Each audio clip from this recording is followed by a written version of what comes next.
The sun is perched at its highest peak in the middle of the day. Let me give my love to you. Let me take your hand. And as we walk in the dimming light, oh darling, understand that everything ends.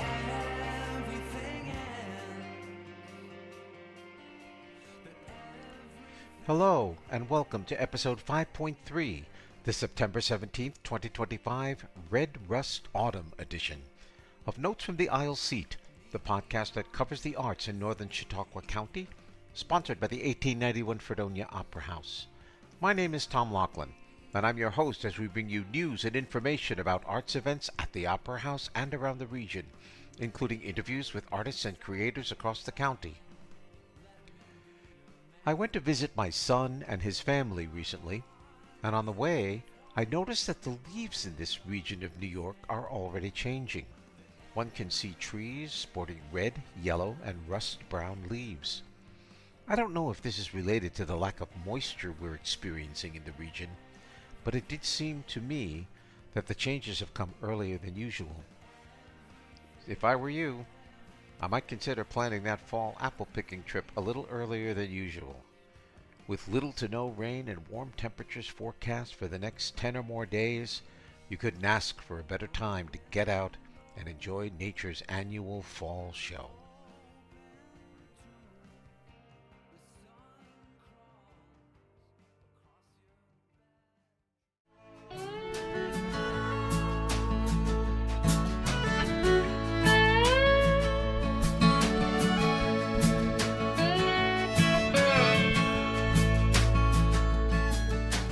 Couldn't be happy in the city at night. You can't see the stars for the neon lights. The sidewalk's dirty and the river is worse. The underground trains all run in reverse. Nobody here can dance like me. Everybody's clapping on the 1 and the 3. Am I the last of my kind? Am I the last of my kind? So many people with so much. After 43 years, the Rockefeller Arts Center now has a new executive director replacing Jefferson Westwood. Alison Barry, formerly the box office and ticket services manager at the RAC, has officially taken the reins as of September 2nd. I had a chance to talk to Alison about her new position and plans for the future. I'm pleased to welcome to the podcast right now Ms. Alison Barry. Ms. Barry is the new executive director of the Rockefeller Arts Center. She is succeeding Jefferson Westwood, who was there for 43 years. And she's not new to the Rockefeller Arts Center or anything about the college, but she is new to this position, and it's probably going to be quite an exciting thing for her. So, Alison, welcome to the program. Thank you. Thank you for having me. I'm excited to be here. All right, wonderful. Now I'm going to ask you the really tough question first, okay? Okay. How does someone get excited about becoming an arts administrator? That is a great question. Yeah, I feel like I think any arts administrator would tell you this, especially if you've been in the industry for a while. I don't think any of us sort of set out to be arts administrators. We sort of back into it or just fall into it another way or whatever the case may be. I mean, sometimes people are, working in their craft and it's just not maybe paying the bills. And so, you take on a position in the theater to help yourself out. And, that's how people end up in arts administration. I similarly ended up there that way. I wasn't like a working artist or anything of that sort, but at a very young age, I needed a job to pay the bills, and I had some arts background, and so I made a good person to answer the phone and sell tickets. And I've been here ever since. So I did that at the ripe age of 19 years old, and I've actually been working in live events, mostly ticketing, but in live events ever since. So yeah, it's kind of crazy how people end up here. And I find the stories very interesting because they vary, but yeah. Well, what I find amazing about your career now, to be fair, I worked with you when I was a department chair of theater and dance, and you Yep, were running the ticket office. So, we spoke each other quite often in terms of just arranging tickets and things for the Walter Bloor main stage series. And the sure. one thing that I find remarkable about your career, and I don't know if you see it this way, but I do, is that you have managed to have a career in arts administration in Chautauqua County. You've I never been know. anywhere else, and Well, I'm not saying that that's bad, mind you, but I find that remarkable. yeah, almost. So I did at the beginning of my career, actually spent 10 years in Fort Lauderdale. Ah, So, but I'm born and raised here in Chautauqua County. So I had moved there around 18 or 19 years old, and I got that job, and so ended up working at Performing Arts Center in Fort Lauderdale for about 10 years. And that's where, I did obviously, it was a Broadway touring house called the Broward Center. And anyone from that area is probably familiar with it because the shades of South Florida, if you will.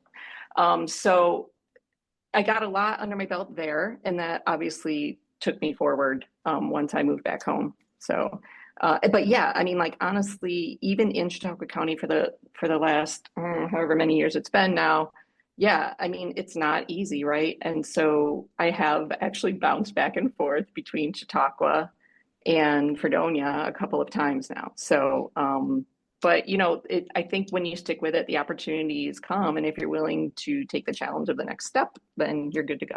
So, yeah, great. I mean, it really is kind of phenomenal. It's just, yeah, you know,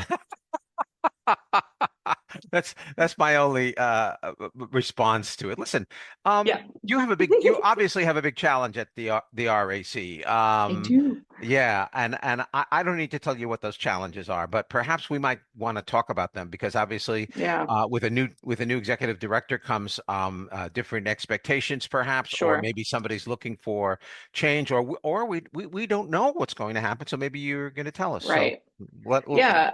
I mean, I think the biggest challenge and the biggest part of my mission, if you will, is to diversify the offerings and diversify the audience.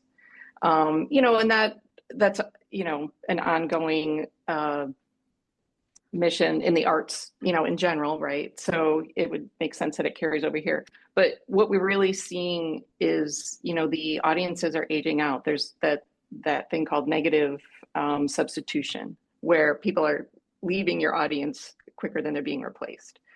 So the only way to diversify your audience is to diversify your programming. That is not to say we won't continue to do, the things we've been doing, but we certainly need to start stretching a little, testing out a few new things, and see what will sell or what will engage students more. So there's a lot of different factors, of course, in audience development, but yeah, and so that will be the number one thing on my plate. Well, the obviously that's probably not going to manifest itself till next season because you're coming Right. in now and you're starting the booking for That's next right. season, really. So, Right. what's coming up this season it's sort of a leftover, and I assume maybe you can squeeze one or two small acts in there for yourself if you get a chance. But Yeah, we may be able to. I mean, obviously, we've got the Five Browns coming up this month, which we're really excited about. They're going to be here on the 20th, 7:30 in King Concert Hall. mhm. And also, the next big show that we're looking at beyond that is we've got one of the military bands coming in October. And then, the regular programming with the theater and dance department, of course, and some of the different ensembles here on campus. We, we have not, though, announced our Commencement Eve Pops program yet. So that is something we're going to need to take care of very quickly, as you know, so that we Uh-huh. can start to do auditions and start really moving forward with it in the spring semester. So we're ready for Commencement Eve. So there's a little opportunity there to maybe do something different. We've looked at a bunch of different charts that are available. Jefferson was doing a lot of work with that, obviously, before he left.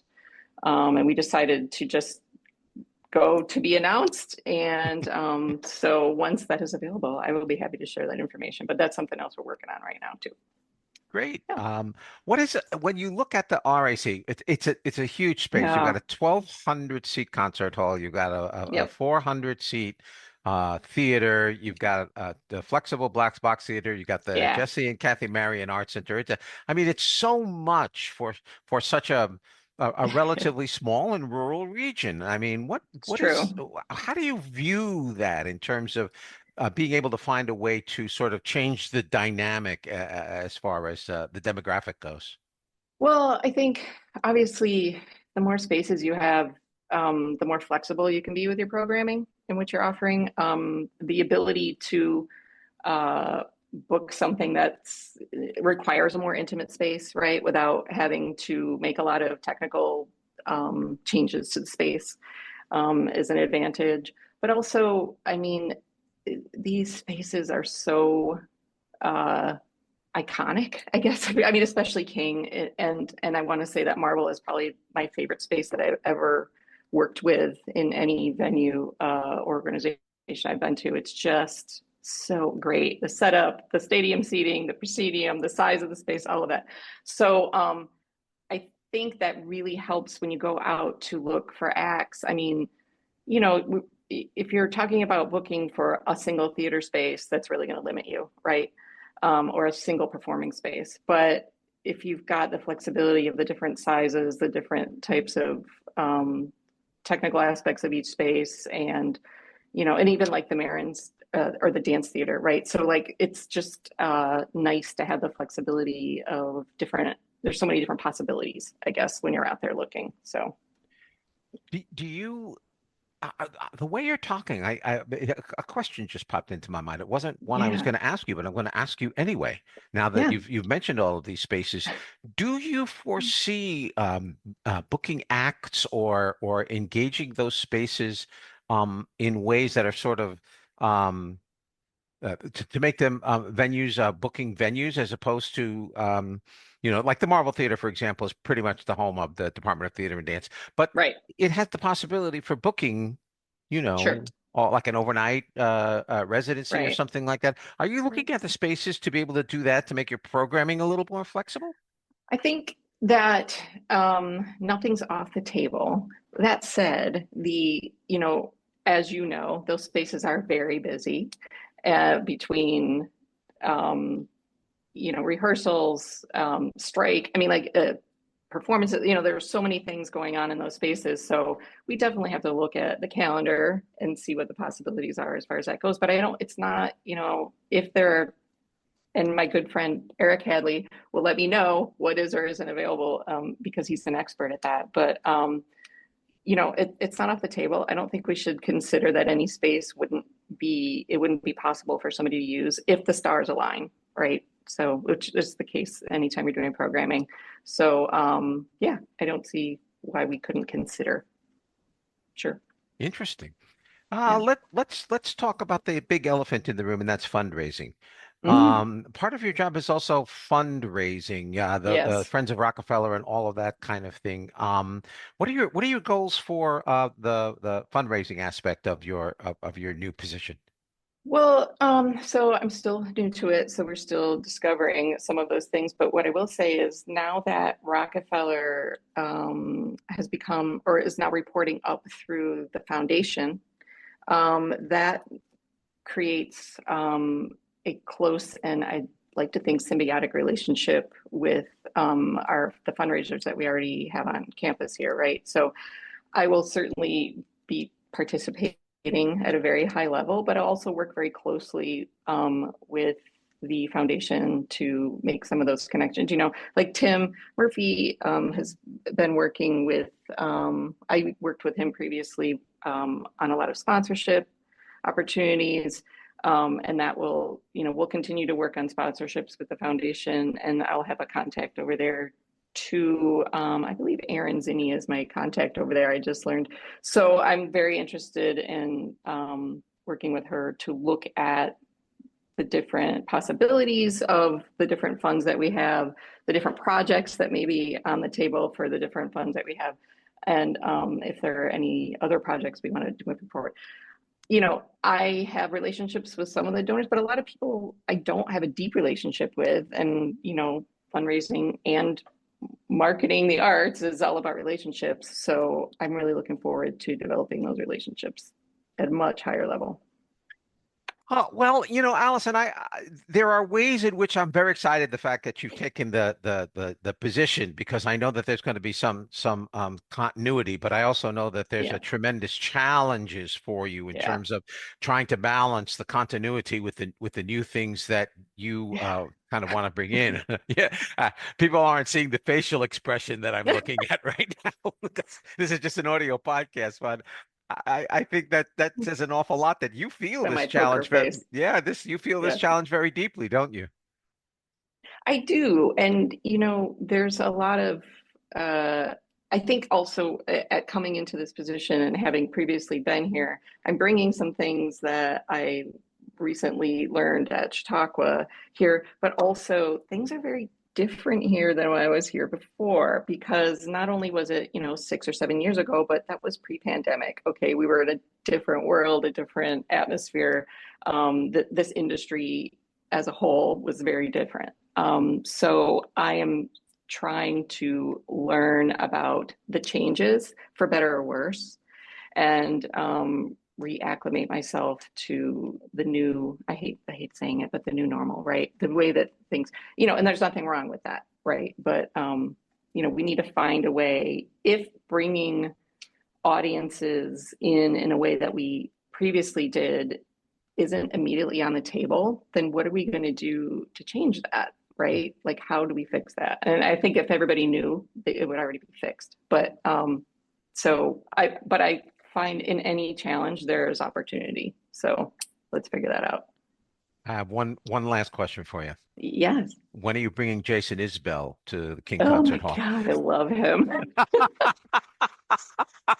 Yeah, he's a generational talent right there, that guy. But yeah, I don't know. Hey, again, nothing's off the table. So there he you just go. did, he just came off an acoustic tour, and it was just him and a guitar. And so, yeah, I think that there are opportunities like that, right? When you're looking at, maybe we can't, everything takes money, let's not forget. Right. But there are opportunities, I think, to sort of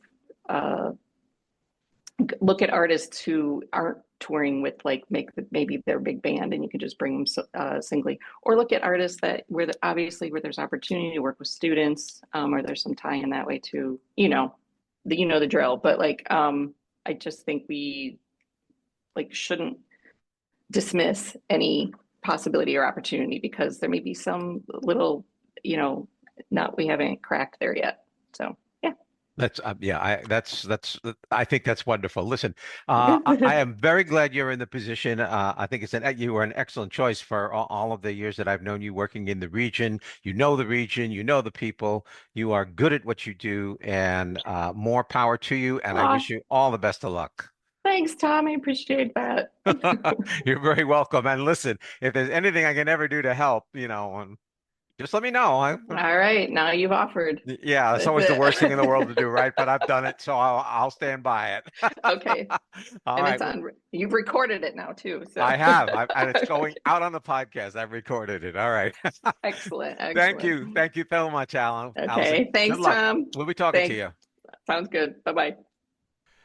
If you happen to see Allison at an upcoming event at the RAC, please take the opportunity to meet her, say hello, and welcome her to her new position. She will welcome all the support and encouragement she can get as she begins her new journey at the Rockefeller Arts Center.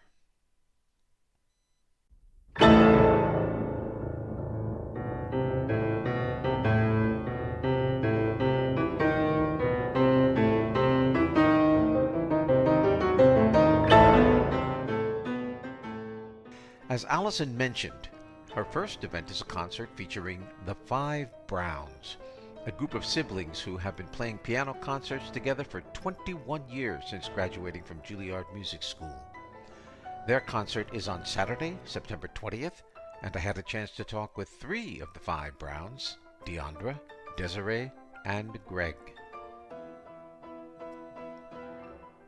You'll have to forgive me while you're listening to this interview if I sound really excited because I'm getting a chance to talk to the Five Browns. They are a collection of siblings who have been playing for, I believe, over 21 years, close to 21 years professionally together, classical music as well as film scores and all kinds of different things. And they're coming to the Rockefeller Art Center at SUNY Fredonia on Saturday, September 20th, 7:30 p.m. So with me is in order of age, actually, I believe, is Desirae Brown. Desirae, welcome.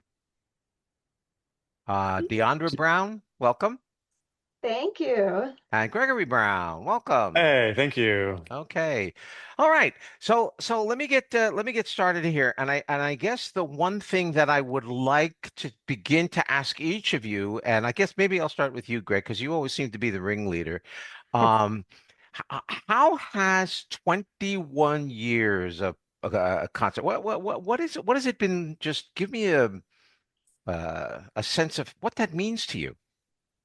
Well, it's a huge accomplishment. I mean, when we set out to be, a five piano group, we didn't know if we were going to be able to do it for 1 year, much less 21. It was just kind of a strange concept that, was kind of based in like the historical model of the monster concert that they used to do with a bunch of pianos playing kind of like the greatest hits of operas from the time. But we didn't know if audiences would be, interested in that. And so now, 21 years later, it feels crazy to still be doing it. We feel lucky. Like we still have to keep kind of pinching ourselves every time we step on stage and see an audience full of people excited to hear this music that we have so much fun playing. Well, I can jump in also. I think one of the things that's been most exciting is to sort of look back on our career and realize that we've hit so many amazing states across the country, so many amazing countries that we've had the opportunity to visit that we would have never imagined possible. So it's exciting to think that 21 years in, we've seen amazing parts of the world, met wonderful people. The power of music is so incredible wherever we perform. And we look forward to continuing to share this music that we love with people all around the world. Do we have Desi back? I'm back. I'm here. Oh, you are now. Yes, I've got you. So Desi, let me get your take on that question. It has been so crazy, 21 years. I think, when you head into music school, you know that a performing career is not for sure. Even at a place like Juilliard, you don't know for sure if you'll be able to come out and actually be playing concerts for audiences. So a little bit like Greg was saying, just the fact that we've had the privilege to be able to play for people for all these years, it feels a little bit unreal. Yeah, even still. And that we still like each other, I guess. All these I know, years. my God. I think that's probably our biggest triumph is that we still get along. And Deondra, I was actually going to comment on that because it's not that you just get along. I mean, I understand that you're a performing artist and you're a public persona, but when I look at your media stuff, your Facebook page, y'all genuinely like each other, and I find that fascinating over the years. And you're happy, and things are going. And despite some of the dark periods in your life, you all look so happy. Thank you. I can honestly say we just enjoy being together, and we've had some amazing experiences and some difficult moments, but I feel like we've had the opportunity to really, come closer together and to really show our support for one another. I mean, how many adults get the opportunity to really get to know their siblings as adults? We have our childhood relationships, which can sort of be ups and downs for every family, I think. But the fact that I can honestly say I get to see these guys every, so often, we have to force ourselves to practice some days because all we want to do is just catch up and hang out. But the fact that we have that opportunity all these years later is really quite amazing. Now, I'm going to ask you because you have actually a new person in your group. You really are the Five Browns, but your new member is a fourth cousin, as I understand it. And for those of people who don't know what a fourth cousin is, it is you're related to your great great great grandparent, and his name is Stephen Busey. He teaches at Brigham Young University, and he's a fantastic pianist in his own right. How did you come about bringing him in? Yeah, we are really, really lucky to have Steven as a part of the group now. So he actually we've played with him for a number of years as he filled in for each of my sisters when they were on maternity leave. So for almost a decade, we've played with him on and off. But recently, our younger brother, Ryan, has retired from stage life. And he is kind of like trying his own like endeavors these days, which is nice, and it's great to see him kind of like thriving in different areas of life. But he yeah decided that it was time to kind of pull back a little bit, and it just felt like a natural transition to have Stephen kind of join the group since we've been playing with him so much. And actually, we have known him since childhood. I mean, he and I competed against each other when I think we were like 9 and 10 or something like that, in the same competition. And then he showed up later on when we were at school at Juilliard, and we got to go to school with him there. So we've known him for a lot of years, and he's honestly, if I could, play as well as any living pianist, I think it would be him. He's so good. Yeah, yeah, he's Plus, he amazing. like he puts up with all our craziness. I mean, he like blends right in.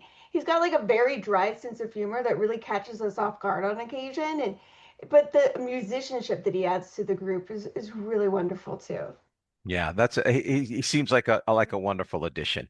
Let me talk to you both about the concert now because it's called the Edge of the World Tour, and I believe that the Edge of the World is actually a piece of music that you premiered back in 2011 with the Chicago Symphony Orchestra, and you're bringing it back. Can you tell us a little bit about the piece? Desi, I'm going to ask you to start if you would. Sure. Yeah, we commissioned Nico Muhly, he is a young star of a composer. He's had several operas at the Metropolitan Opera, and he was a classmate of ours at Juilliard. He seems to just be everywhere. He's totally amazing, and we commissioned him to write a concerto for five pianos and orchestra, which, like you said, premiered with the Chicago Symphony. And he actually gave us permission to have it arranged for just the five pianos so that we could play it in recitals. And so we're super excited to play it. It's a very cool concept, and everything on the program kind of circles around this idea of the edge of the world. Everything from The Wizard of Oz, to The Dance Macabre, which is the edge of this world and the next, and the piece Edge of the World, the movements are places that feel like the edge of the world. So we're super excited to play it. It's a very cool piece. Yeah, it sounds like a really cool piece. I mean,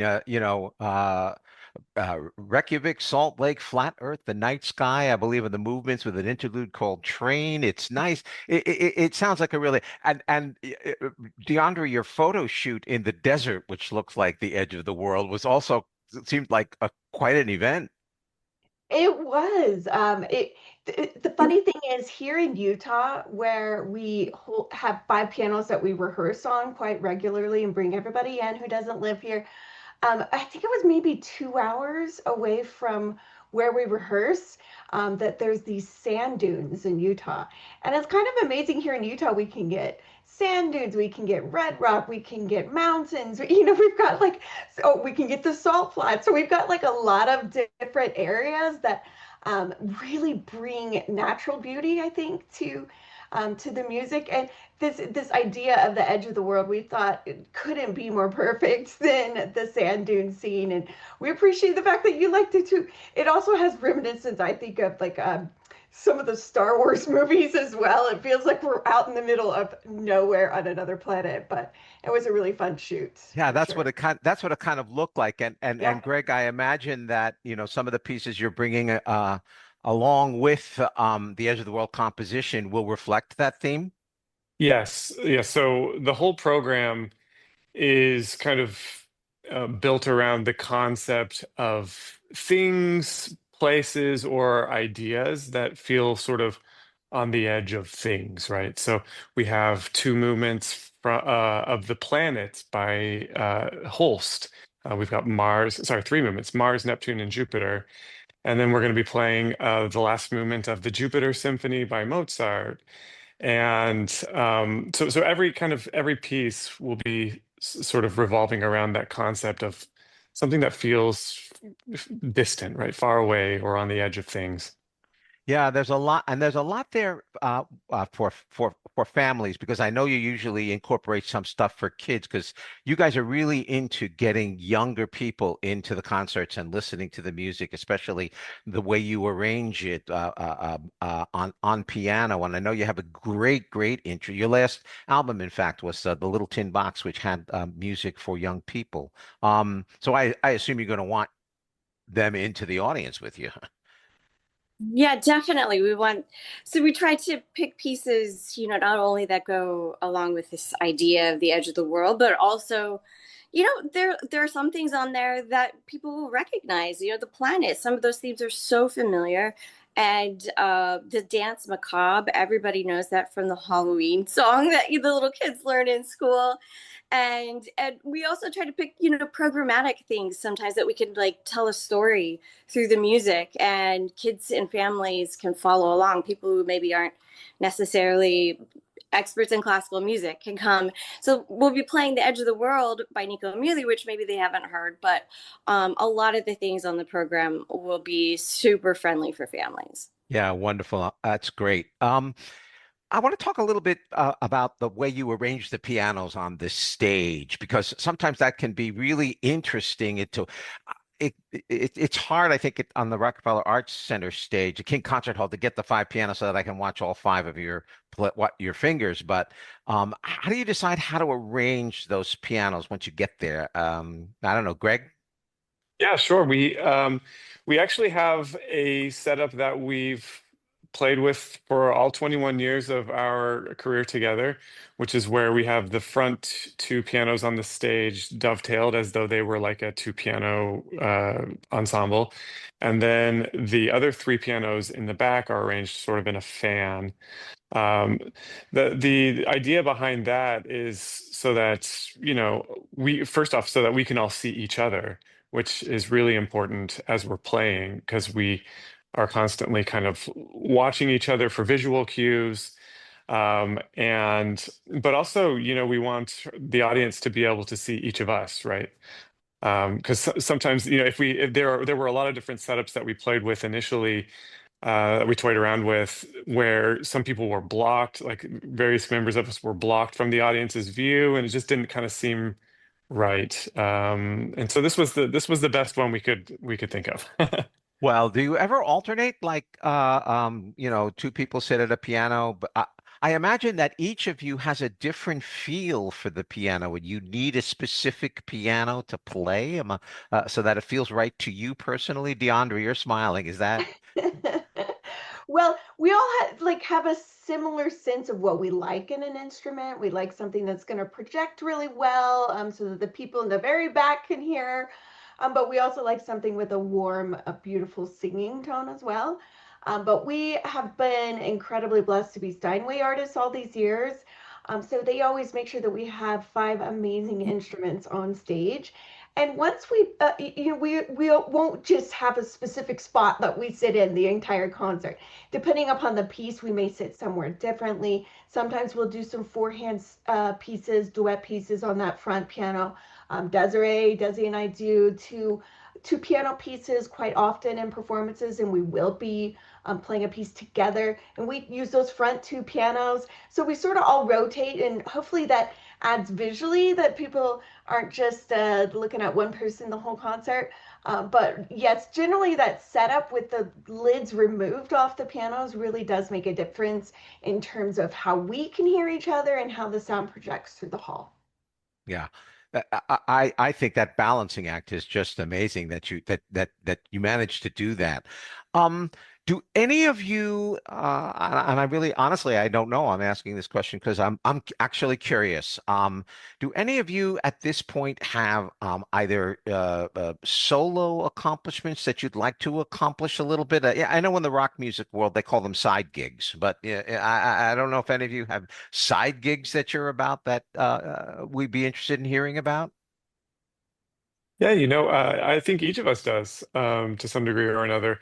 Um, Most of us actually do some teaching on the side. I do quite a bit of teaching here where I live in DC. And I know Deondra does as well. But Deondra, she could probably tell you more about her side gig. Oh, let's hear it. It's interesting because normally in life, I think you've struck gold if you find one passion that you love.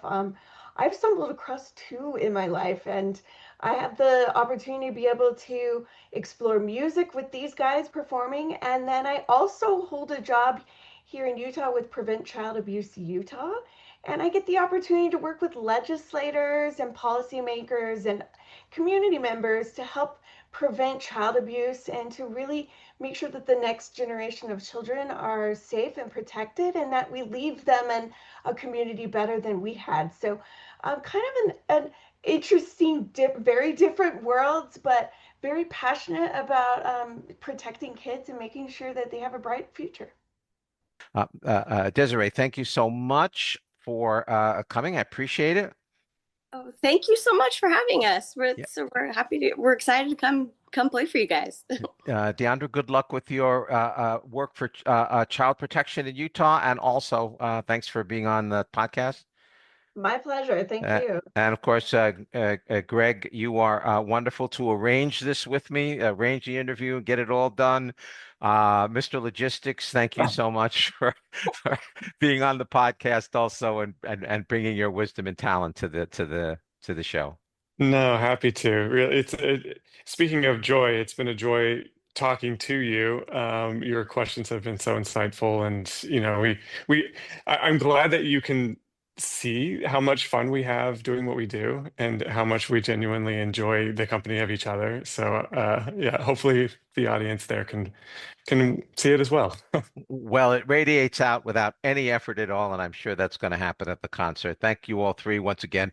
I appreciate it. Look forward to having you in Fredonia. All right, Thank you. Thank you. The Five Browns will perform their Edge of the World concert on Saturday, September 20th at 7:30 p.m. in King Concert Hall at the Rockefeller Arts Center. Tickets for the concert are available by calling the campus box office at 716-673-3501 or online at www.fredonia.edu/tickets. Use the code FACE, F-A-C-E, for a discount on tickets for the Five Browns.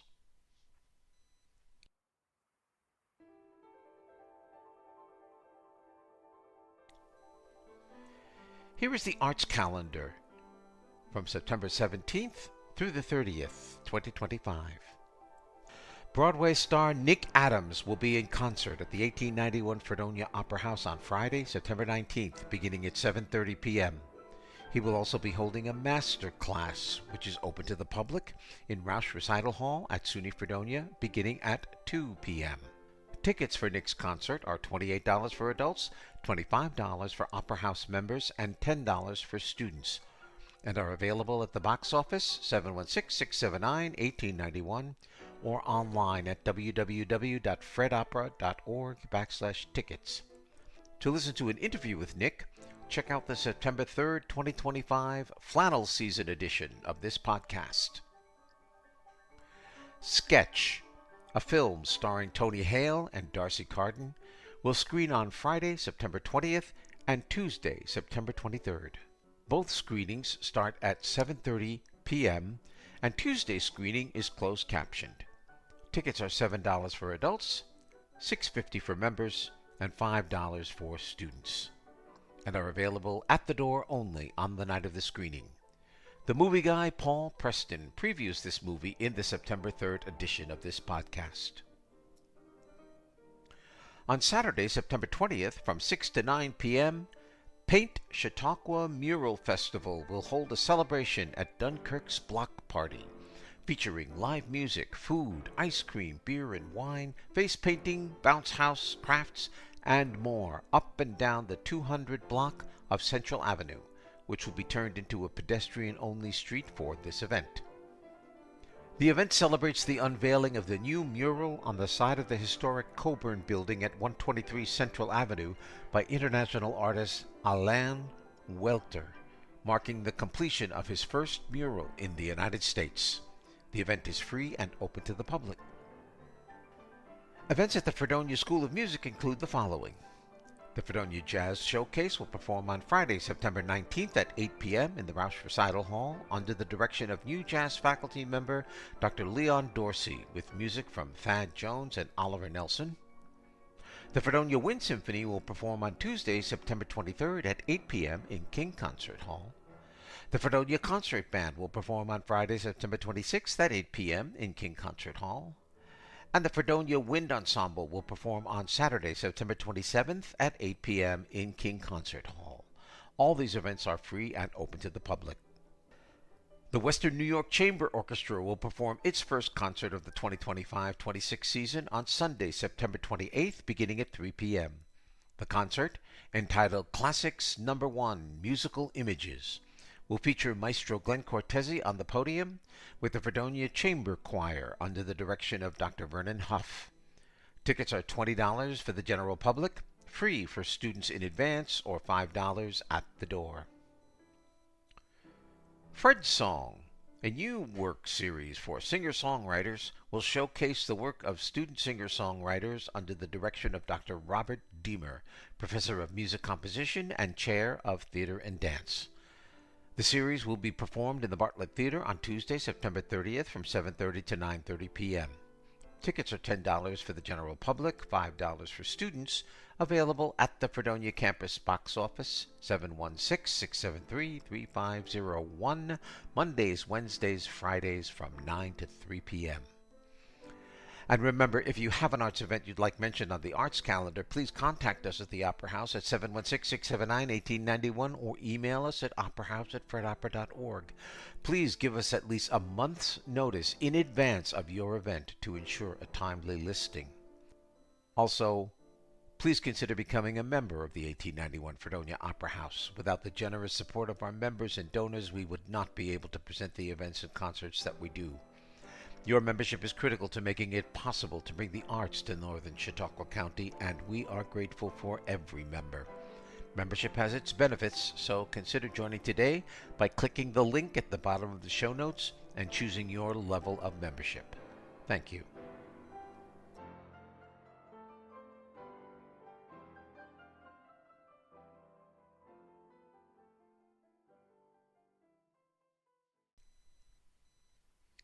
Main Street Studios will open their 2025-26 season with an original play entitled Shades of Blue. The play is an original piece written by local resident Michael Tuccio and tells the story of a father and daughter as they struggle with the grief brought about by the loss of their wife and mother. I spoke with Mike about his play, and he's quite an enthusiastic and energetic talker, as you'll discover in this interview.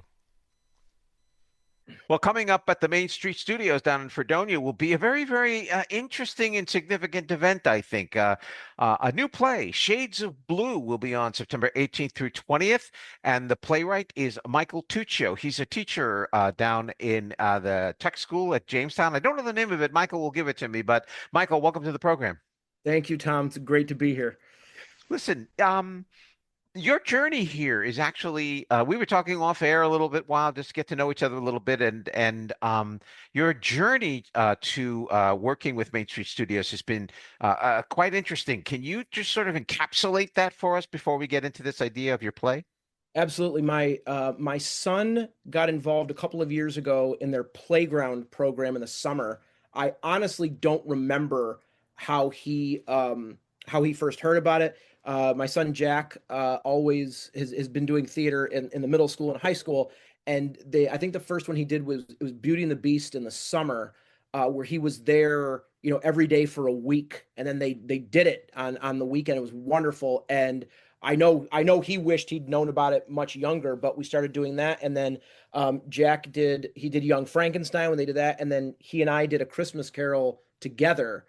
We were in it and then kind of pulled our family, and my daughter and my wife helped a little bit with the sets. And my son's been in a few. I was in Little Women this past spring, and we've just made a ton of friends. We've gone to see a ton of shows, and Ted, who owns the building, has got a great crew of people helping him. It's wonderful for the community, and it's just been a lot of fun. It's been growing for a long time, since before we were aware of it, but it just continues. Every time I'm there for a show, I'm seeing people in the audience that I don't recognize, and it's like, that's great. It's not just the same 50 people every time. Yeah, that's wonderful. And it's wonderful to see this organization just continue to produce and work with the community to produce live theater. Very important to me, as far as that all that Absolutely. goes. So listen, this is a play called the title of it is Shades of Blue. You're a playwright, and you've never written a play before. This is your very, very first play ever. So tell us how you came to decide that you wanted to write a play. It's, I think the bug started after I did A Christmas Carol. And I had thought about other ideas that just never came to fruition. I had a story that was part of this, but as I know you understand, because you've done this stuff all your life, that like the seed where it started is it's not what it is now. So, but at some point I was writing, because I've been writing for a long time, and I just realized that this it's not a story. Like I want to try it. I want to try it as a script, and I don't want to give away too much about what's happening, but there's a very important scene. It'll be late in the first act, and that was where the story started from. So the first story was a scene I knew that I wanted to write, and it grew out from there. The first draft of it was only about 18 pages. It's probably about 45 now, he's tired of hearing this, but my son was the first one who read it, and he was ready to, hey, let's act this out today. It was nothing. It was not very good. And, I talked to a couple of people, and it was just, the hardest part has been when you're doing something like this, if you want it to be better, you need to show it to people who know more than you, who are smart, who you trust, and who you honestly want feedback from. And that's when, if it's good now, it's because of that. It's because I had a group of probably a dozen people that I would show it to you and be like, just tell me what you think. Where does it need more? And that's a real vulnerable exercise, because you're really opening yourself up, because this has been about, by the time this is performed next month, it'll be about 1.5 years that I've been working on this. And that's a long time. And the vast majority of that time has been editing, rewriting, fixing, figuring out I've got one of the great pieces of advice that we've gotten from Main Street from a few people is, here's some advice, use what you want, ignore the rest. It's my job to figure out what is staying, what is going. And it's been a tremendous process. It's been a lot of fun. It has been a lot of work. Yeah, now I know that the play sort of centers around a certain level of the loss of a mother and wife to a family. Can you summarize the plot for us a little bit without, I obviously you don't want to give too much away, but just to get it so audience have an idea of the plot. Sure. The plot it centers on a man and his daughter. His name is Vinny. He's named after everyone in the play is named after some kind of artist. So he's named Vinny after Vincent van Gogh, and the daughter's name is B, and it's BEA, and it comes from the parents both love the color blue. And so instead of naming her Blue, they thought that would be silly, so they named her B. So it starts with them after the passing of his wife and her mother, and essentially every scene takes place 6 months down the road after the one previously. So he is an art critic. They live in New York. They live in a New York City apartment. He is an art critic. She is finishing college when the play starts. She's about to start law school, and it will take her through that. And it really focuses on through meeting her friends, through him, through him figuring out when or if he's ready to to date again. It's following them, and he's kind of this like middle-aged guy and who thought he had his life figured out, and all of a sudden doesn't. The floor has been has fallen out, whereas she is this young woman who is really just getting started, and she's struggling watching him. He wants to work in the apartment and really struggles leaving. And that's basically it. The play essentially takes place it goes on about 4 years past her passing. And we're going to see a lot of different stages of grief and the way that people deal with that. I know that a lot of times writers are often given the advice to write what they know, and most writers in many ways will take incidents from their lives and sort of disguise them in their work and stuff like that.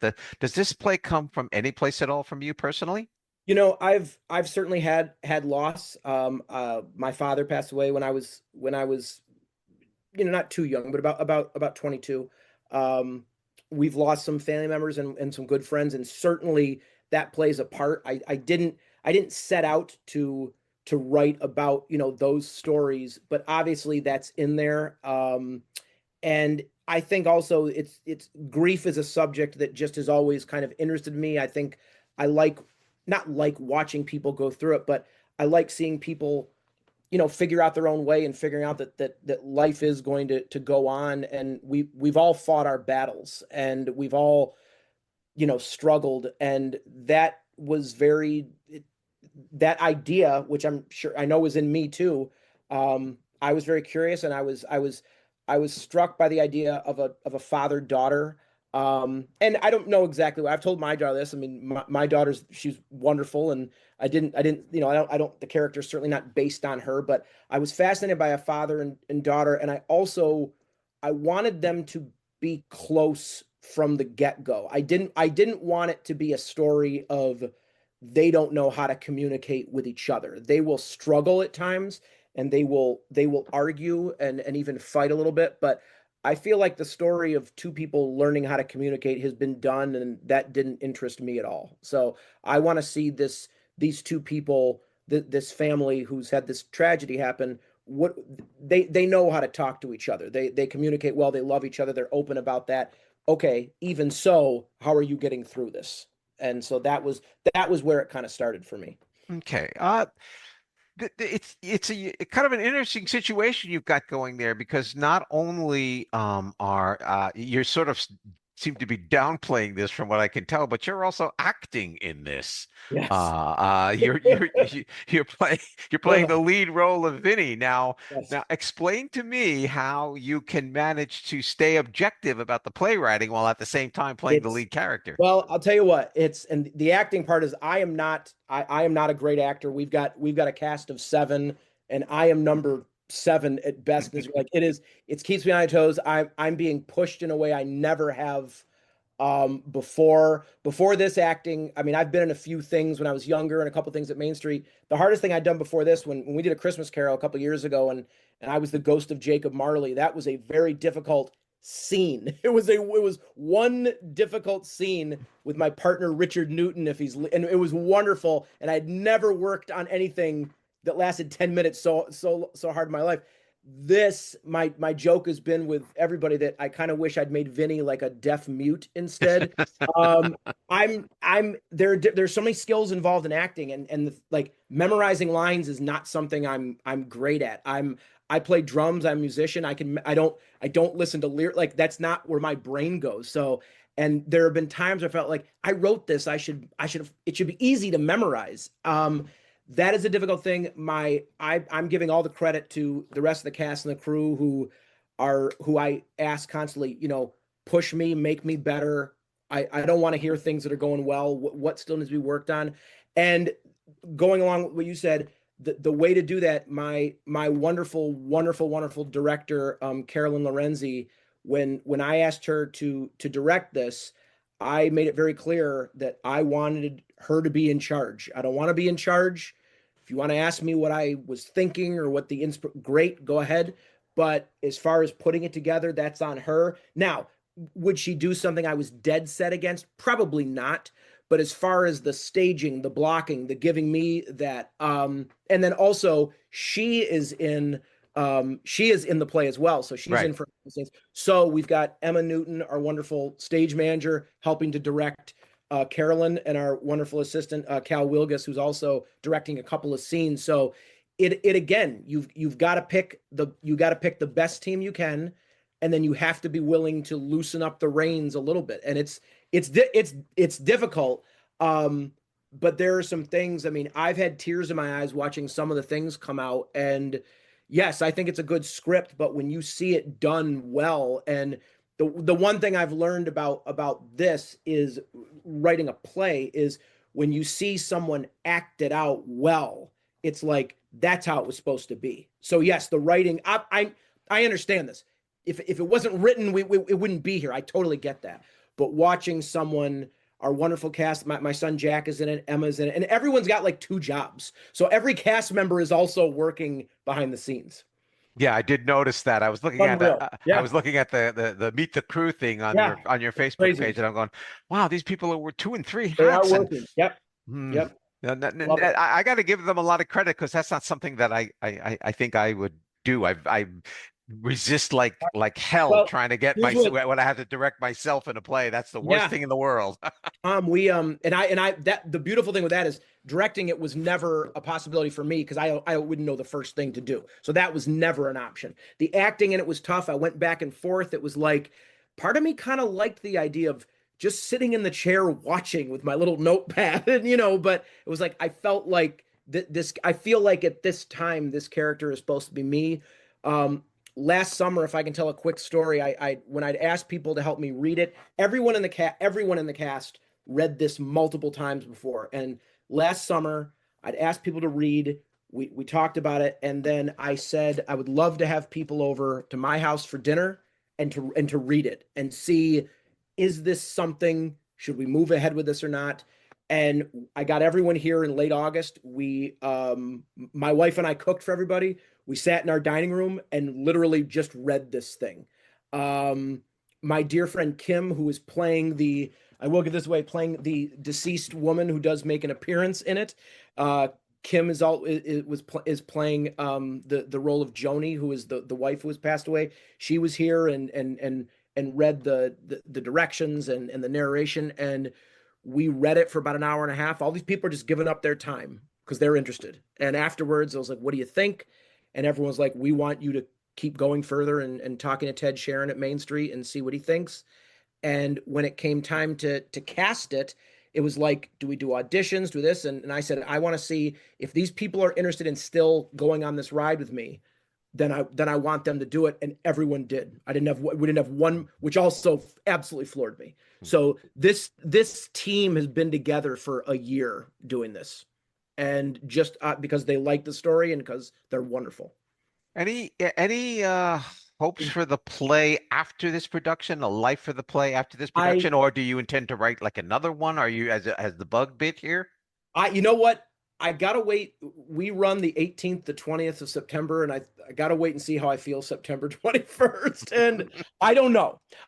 For it to be done again, I don't know. I don't know where that would be. I don't know what. As far as trying to write another one, I certainly have learned a lot. I definitely have had to learn, like, writing as a writer is not the same as writing as a playwright. I had, it doesn't matter what, but there were tons of things in the original script that you don't need. Too many things of telling the actors what to do, telling the directors what to do. And I have a great appreciation for actors and that art form. And it's just, this gives me a new insight. So I have a new respect for the whole thing, just the hundreds of decisions that go into even this, which is a small 7 cast person plus another 5 or 6 crew, a play with 1 set piece in a community theater that holds 90 people, and still the amount of decisions that have to get made are unbelievable. So it gives me a great I'm certainly not against doing it, but I'm going to wait and see how I feel September 21st. Well, I don't know. I might have to talk to you September 22nd then. Michael, thank you for coming up on the program. I really Tom, thank appreciate you it. so much. Thank you so Your much. enthusiasm is amazing, and I'm sure that's going to translate into the production and I hope everything so. else about it. So you hope so. enjoy yourself down there, and Thank you. you have my highest regards for a successful run. So thanks a Thank lot. you so much, Tom. Appreciate it. Shades of Blue will open on Thursday, September 18th at 7:30 p.m. and continue on Saturday, September 19th and 20th at 7:30 p.m. with a matinee performance on Saturday, September 20th at 2 p.m. Tickets are $15 for adults and $10 for students and seniors, and can be purchased at mainstreetstudios.seatyourself.biz. The link will be available in the show notes for your convenience. And that's it for this Red Rust Autumn edition of Notes from the Aisle Seat. My thanks to Alison Barry, Deondra, Desirae, and Greg Brown, and Michael Tuccio for being my guests on this episode. Notes from the Aisle Seat is a production of the 1891 Fredonia Opera House in Fredonia, New York. For more information on any of the Opera House's events, call the box office at 716-679-1891, visit the website at www.fredopera.org, or email at operahouse@fredopera.org. Notes from the Aisle Seat is available wherever you get your podcasts and also on the Opera House YouTube channel. If you like this podcast, please consider following us by clicking the follow button on our home website at aisleseat.podbean.com and spreading the word through your social media feeds. If you have an arts event you'd like featured on the podcast, why don't you drop us a line at operahouse@fredopera.org and we'll see about featuring your event. Please try to give us a month's notice in advance if possible to facilitate timely scheduling. If you have any suggestions, comments, or criticisms of the podcast, just drop us a line at operahouse@fredopera.org. We'll be glad to receive your feedback. Our next episode will be available on Wednesday, October 1st, 2025. I'm Tom Laughlin, and until then, be safe out there. And be kind to one another.